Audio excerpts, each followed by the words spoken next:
Our time in Alaska was coming to an end. We were very happy to have been able to share this incredible part of the world with our friends. We hope they truly enjoyed it. On the way back, we didn't have a strict schedule, and we were able to take our time enjoying beautiful landscape, stopping for pictures, picnics, fishing, and camping.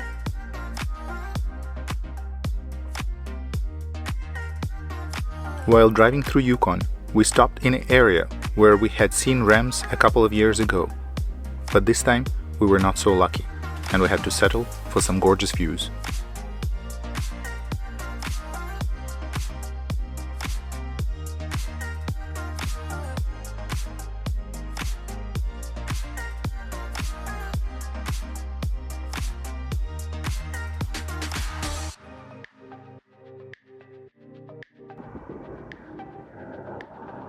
The Great Yukon.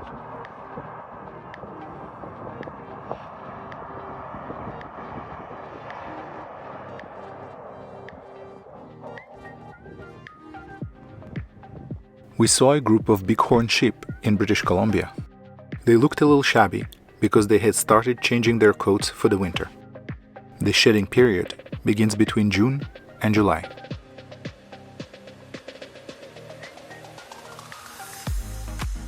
Their new fur grows thick and double-layered, providing insulation and repelling water. In addition to the warm coats, they survive the winter by storing fat during the summer and living off it during the colder months.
mountain goats are not the only inhabitants of those places. Bears are the true rulers of the mountains and the forests in this land. During the summer, they build up fat reserves to prepare for the winter hibernation. Bears typically find or dig dens, but they may also use natural caves. They often return to the same den for several years and hibernate there for about 7 months each time.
On the way back, we stumbled upon Liard River Hot Springs.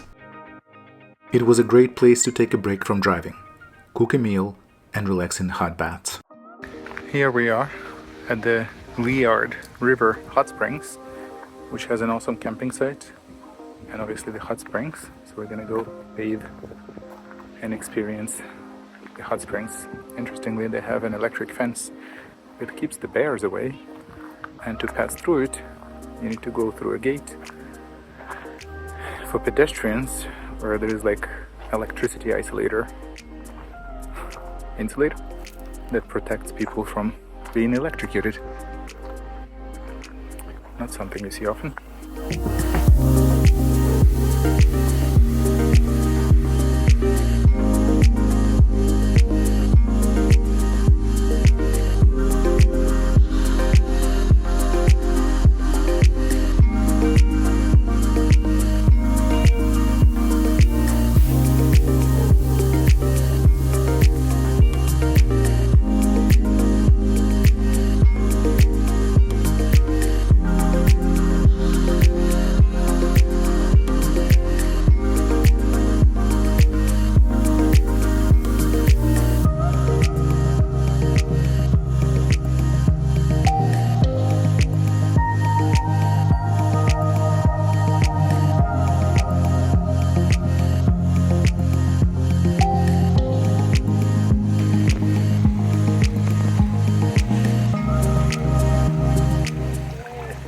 hot?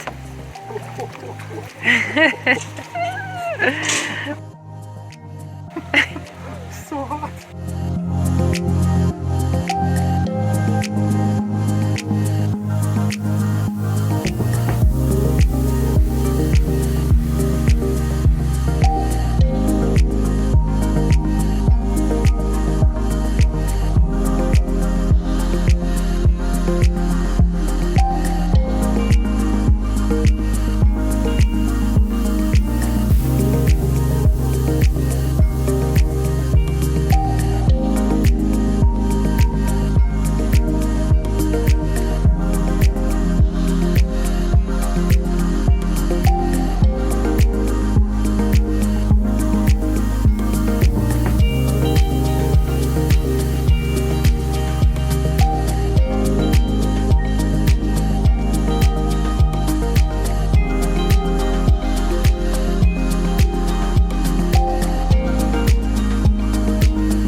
After visiting the hot springs, we arrived at the cozy camping spot.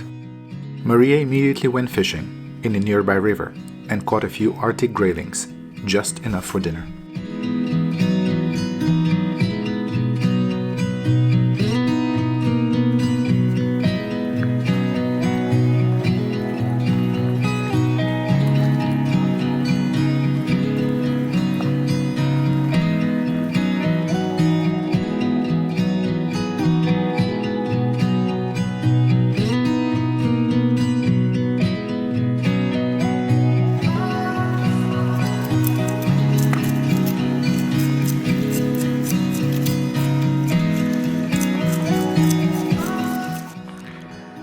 Maria caught some fish, Arctic grayling, so we pulled over in this camping site just to cook some fish, and we'll eat it and keep going.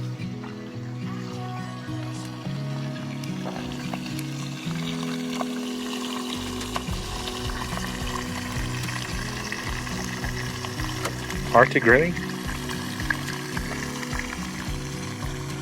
How happy are you? I'm very happy. That's good. Using just simple ingredients, the fish was cooked to perfection.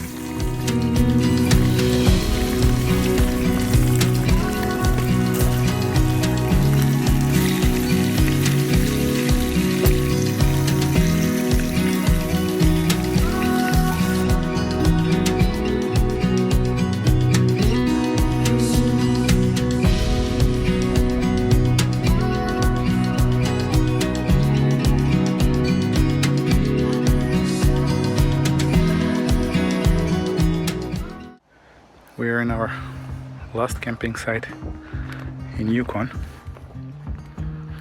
Tomorrow we're gonna be in British Columbia.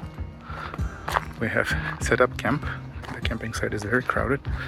I started the fire and Maria made dinner, which is incredible. There's couscous and again freshly caught grayling, and for herself buckwheat with hot dogs.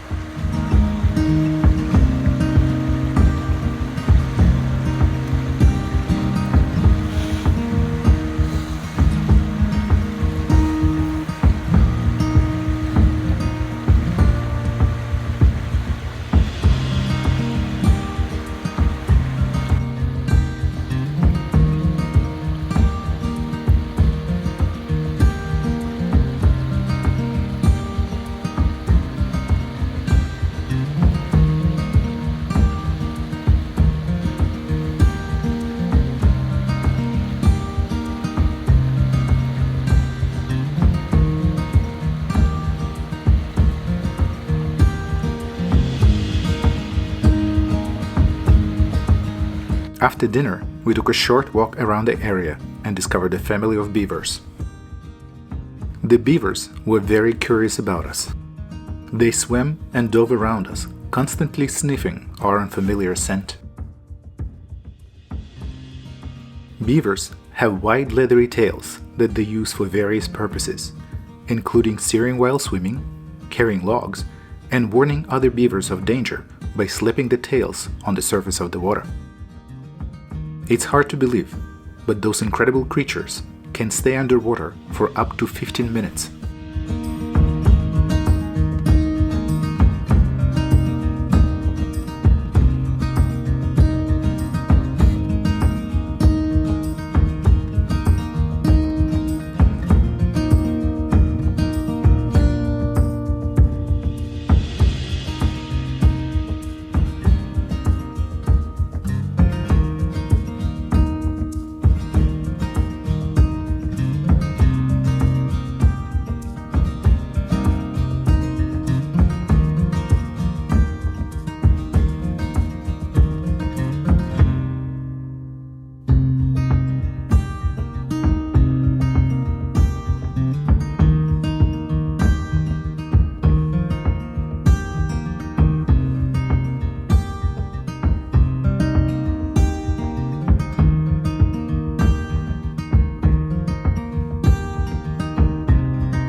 The next day we left very early, and Maria took a nap while I was driving.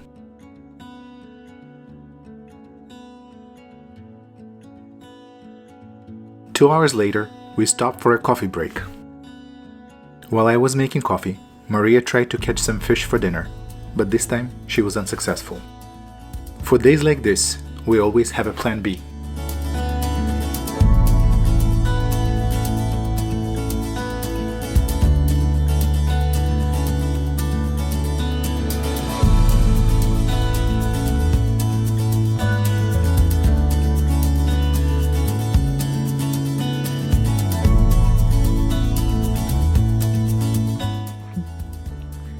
Did a bit of a picnic on the side of the road.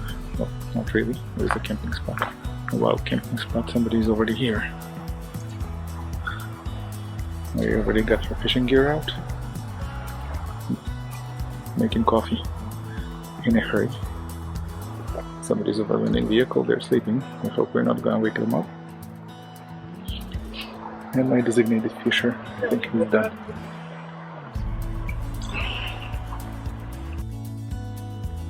Making some peanut butter and jelly on the side of a river in a wild camping site.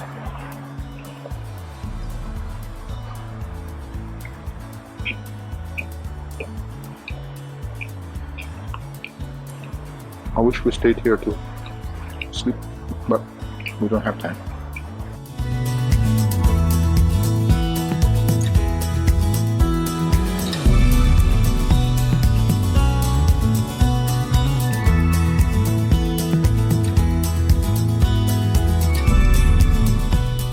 On the way back, we were luckier with wildlife and saw many moose and even a caribou, which is rare at this time of year.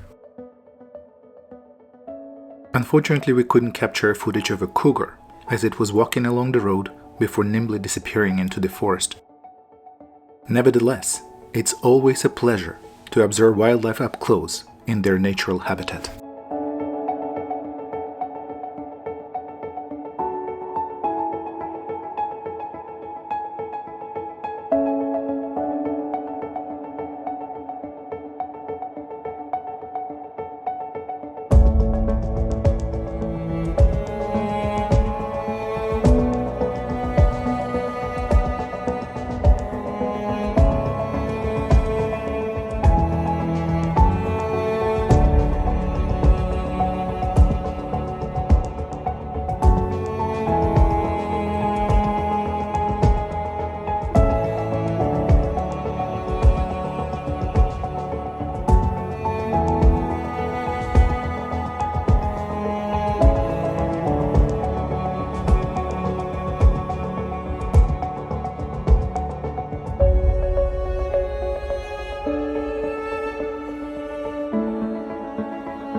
We would also like to tell you about the George Johnston Museum, located in Teslin, Yukon Territory.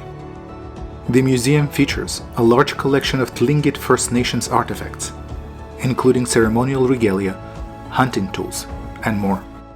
These people coastal Tlingit. They have the same language, different lifestyle. On the coast, it was easier in the fact that it was a warmer climate. They got everything they needed from the ocean. They stayed in a village, and they had time to become master artists, carvers, weavers, totem pole makers. The inland Tlingit people lived in very harsh conditions. They did not live in villages. They lived out in family trapline groupings, only coming into this village once or twice a year to trade their furs for goods and to catch up on all the news. And as a generalization, they didn't start living year-round in this community until about 1940. The bottom had fallen out of the fur market, so they weren't making any money, being way out in the wilderness. They were also crafting people, but they made useful things and were well known for their snowshoes and boats. So and that's basically what their craft became when the pelt business... Yes. Okay. That's how they made money. I got you. Yeah, so going back to the 1700s, merchant ships were coming into Juneau to trade, and the Russian people wanted beaver pelts for their hats and coats. So they sent Tlingit people inland to trap, and over the course of time, some of them stayed. So this bump is that bump. Awesome. And you can really see it on this map. See, this orange part is the Tlingit territory, and this is the little bump that's up into the Yukon. It also houses a restored 1928 Chevrolet hunting car that Johnston brought to Teslin, as well as a theater showing films about Johnston and the Tlingit people.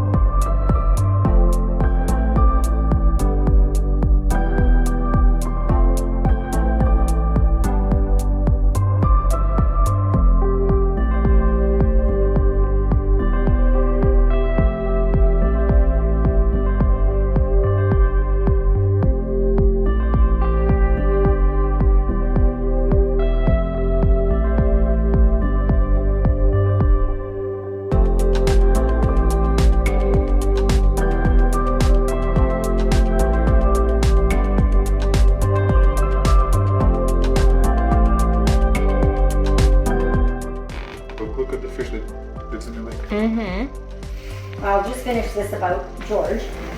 In 1940, when he wasn't trapping anymore, what do? You open your own store. So this blue and white is a replica of his store. He opened it up, and it was right in the First Nations village. He could speak English by now. Most of the people could not because the Alaska Highway hadn't come through and they hadn't been exposed to English. So he could speak to them in their own language, and then when the highway came through in 1941, he helped them when they were just overtaken by English. So he ran the store until 1972 and passed away in 1974. So he was a remarkable man who came from the middle of nowhere. Now, I will tell you about this white building, then that's the end of my stuff. Okay. This is World War II, after the bombing of Pearl Harbor, when the Americans were afraid of a Japanese invasion through Alaska. They put these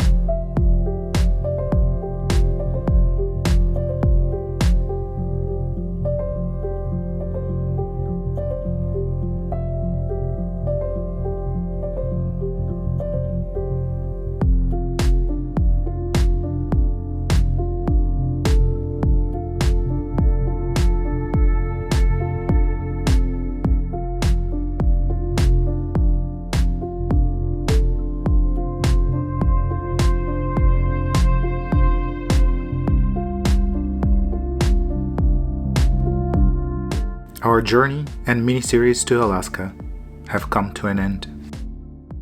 It was another exciting adventure that left us wondering, where will we go next year? Maybe back to Alaska, or revisit Newfoundland, or head to Labrador. Who knows? The world is vast, and we always have choices. If you enjoyed this video, please give us a like, and consider subscribing so you don't miss our next one.